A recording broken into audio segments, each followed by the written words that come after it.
The real issue is that you're probably producing much more estrogen than you should be, and that extra estrogen can have some pretty depressing side effects. How depressing? How about man boobs? Men love boobs, just not on their own body.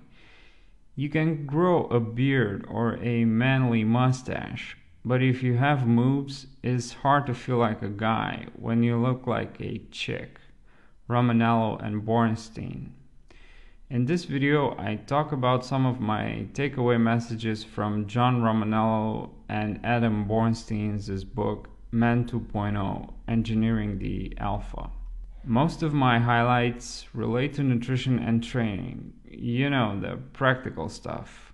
So that's what I'm gonna focus on here, leaving the philosophical part of becoming an alpha male to philosophers.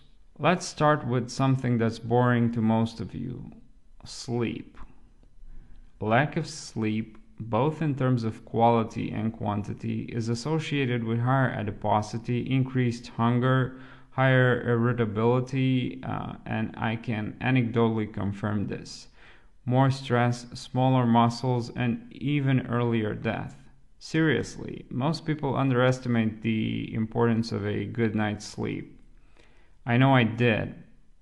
How I feel after a night of 9 to 10 hours of sleep cannot be put into words. Romaniello and Bornstein suggest sleeping at least 6 hours per night, and to improve your sleep they recommend to make your room colder and darker, to eat more carbs at night, to eat protein before bed, to have a cheat day to restore leptin if you're dieting, and to avoid caffeine before bed. Now, getting back to those man boobs. To prevent higher estrogen and to promote higher testosterone, here's the laundry list. Take a pen and paper and write them down. Most of these suggestions also hold for better growth hormone secretion, which helps to make better use of the protein you consume, that is for muscle building purposes. Additionally, for better growth hormone levels, you should also fast during the morning and eat big before bed. Growth hormone secretion is negatively influenced by cortisol. Stress-enhanced cortisol keeps your abs covered in flab, because it's cortisol that prevents all people from losing belly fat. Even if you've been crushed by cortisol for years, adding in certain exercise and diet strategies can reduce the impact of cortisol. Strategies like lactic acid training and intermittent fasting also produce growth hormone, which further reduces cortisol. End of quote. As you can see, these are all connected to each other. Fasting also increases the secretion of growth hormone, offsets cortisol production, helps control leptin and ghrelin levels to keep you satisfied, and even facilitates a healthier environment for testosterone production. End of quote.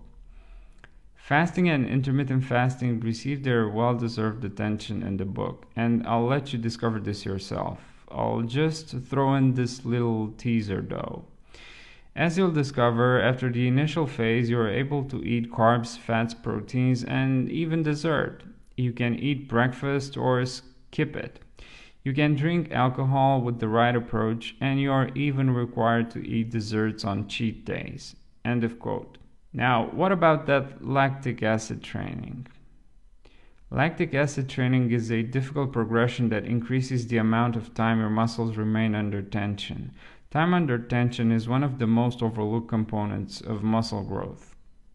And it's important because this type of training has been shown to drastically increase output of growth hormone. End of quote. You predominantly produce lactic acid during the concentration phase of your weightlifting exercise. So when you're actually lifting the weight, think about squeezing a weight at the top of a bicep curl. You're producing a lot more lactic acid than when you're lowering it. End of quote.